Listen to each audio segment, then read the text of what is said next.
Welcome to the Slop Temple. We pray this video helps. Start by making chew.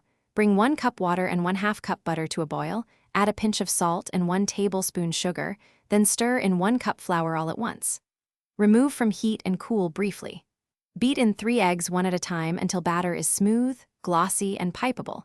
Fill a pastry bag with a 1/2-inch tip and pipe 4-inch logs.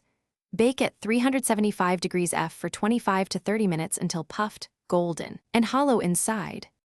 Make pastry cream by heating 2 cups milk with a vanilla bean or 1 teaspoon extract to a simmer. Whisk 1/2 cup sugar with 4 egg yolks until pale, then whisk in 3 tablespoons cornstarch for structure. Temper the yolks by slowly whisking in a ladle of hot milk. Return the mixture to the pan and cook over medium heat, stirring constantly until thickened, about 2 to 3 minutes. Remove from heat, stir in 2 tablespoons butter, cool quickly, and chill to 40 degrees F before use.